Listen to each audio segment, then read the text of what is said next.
Hi everyone, this is Balazs from RacingBrick. There's one set left from the August 2024 Technic wave, the 42182 NASA Apollo Lunar Roving vehicle. This looks like a special set for a quite specific audience, but let's see what we get. The front of the box features the LRV on a black background. It's an 18 plus set with the usual design. I really wish we could see a cool shot of the vehicle on the lunar surface instead. There's also a NASA logo and the Apollo 70 mission badge. The back of the box is a little confusing at first glance. You might not recognize this object here. This is the same rover but in a folded configuration, and we have the three equipment sets next to it, each with its own display plaque. Below you will find some hints about the folding mechanism, an indication of the functional suspension, a photo of the real rover on the moon, and the dimensions. Let's open the box. The set has 1913 pieces, the price is 220 euros or dollars, and it's already available. We get 12 numbered bags in the box, the envelope with the manual, 2 plastic bags with lots of extra parts, 4 brand new fender parts and 4 new tires. More on the new pieces later, but here's a fun detail: it might be the first time we find a brick separator in a Technic set. Here is the manual in the envelope. It comes with 3 rather large sticker sheets, one of them with a nice metallic surface. In the manual there is a brief introduction to moon exploration and the Apollo missions, showing that this version of the LRV was used on the last mission in 1972. This is followed by a few words from the designer with more photos of the moon and a brief explanation of the different units we'll be building. Let's get started. The process begins with a frame and this rather unusual assembly, and it doesn't stop there. I even have to add the second one and carefully align the parts on the axles. This step was inspired by Didymus69 for sure, the designer of the excellent Rocky alternate build, who once said, "A pinhole not used is a pinhole put to waste." Many pins and beams later, this is the structure at the end of phase 1. In the next phase we build the 2 axles. As you can see, we have a working suspension, but also the folding mechanism built in. This is the second set where we get the wheel hubs from the Audi e-tron.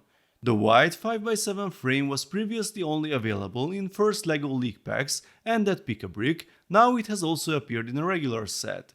Here is the next brand new part, the 6-module long link with perpendicular holes. The links are used in the steering system, which also appears to be lockable. It can also be seen why the perpendicular link was needed to enable the folding function.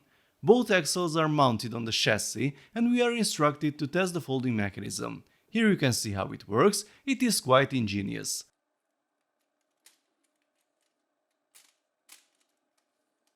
The steering is now locked. We need to move the 4 red toilet paper roll pieces to unlock it. This is how we will be able to steer. We use 4 of these assemblies to prevent the axles from unfolding. But don't worry, there's no need to remove them by hand, they just slide in and out. Added a lever at the top to control the steering, so it's easier. But the steering system has another trick. So far you've seen the 4-wheel steering, but it's actually possible to unlock only one of the axles. Push this assembly here to disconnect the rear steering, and now only the front wheels turn. Very clever. The first sticker of the set is an annoyingly small one, but a large one follows on this rather large system assembly. It goes here. These are the control and display modules. It's a bit of a shame that we don't find any snippets of information in the manual this time. It would be really nice to know what we are building. A few more panels and beams added, and of back 4. The base of the seat has many similar parts and some tricky connections, so pay attention to the alignment of all the pieces. The back of the seats are similar. This is definitely the most repetitive part of the build so far. When the seats are finished, they open and close nicely. And now it's time to fit the brand new wheels. Actually, the tires are new.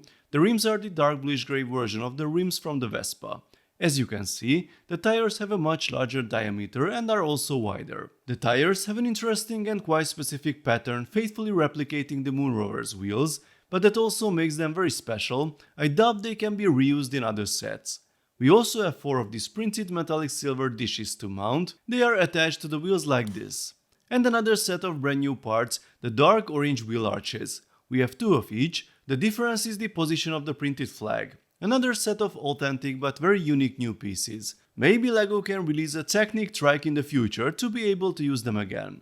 The front ones also get these mud flaps, or actually moon dust flaps. The next assembly is probably the reason we got a brick separator in a Technic set, because it's made almost entirely of system elements and has lots of 1x1 parts that aren't really visible, by the way. It's also very sticker heavy, at least half of the stickers had to be applied at this stage. The unit will go here as soon as it's finished. The next phase is also full of brick build accessories, which we will look at in detail once the model is finished. In phase 9 we come back to the Technic elements, but apart from a few cool geometries here and there, I had absolutely no idea of the details or purpose of this assembly. The lack of information in the manual is really frustrating. Oh look, an 8-tooth gear, it will do something for sure.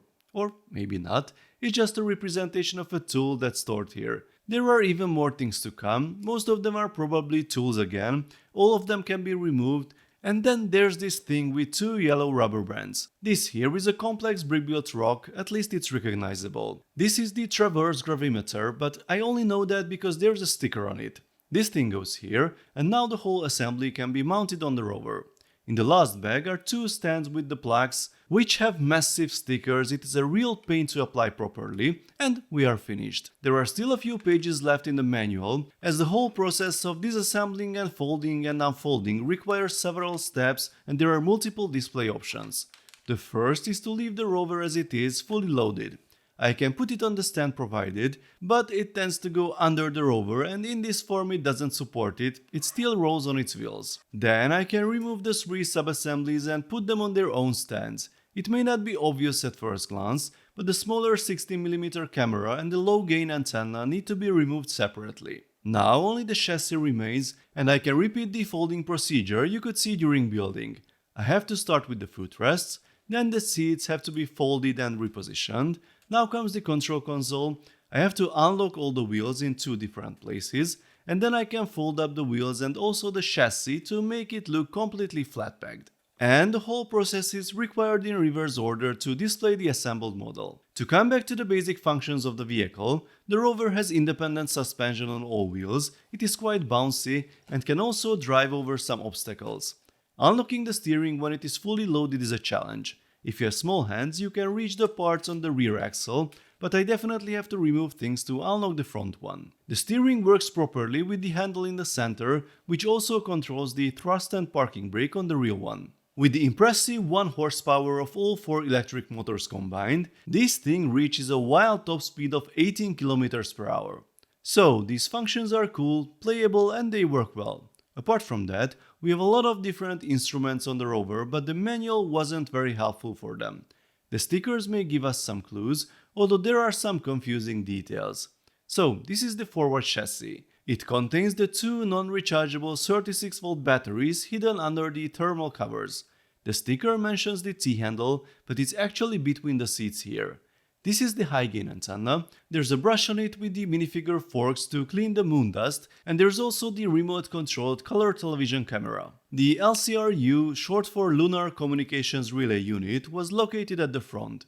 The antennas and the cameras all belong to this system, but here only the 60mm camera and the low gain antenna are mounted together with it on the stand. The third element is the aft pallet assembly, which contains a lot of tools. I may not be able to identify them all, but this is a hammer with an extension, a drill kit, a pipe wrench, an adjustable angle scoop and a rake, a bag to collect samples, a portable antenna, well I have no idea about this one, neither this, and here is Big Muley, a famous piece of rock collected by the Apollo 16 mission, so it's a bit out of place.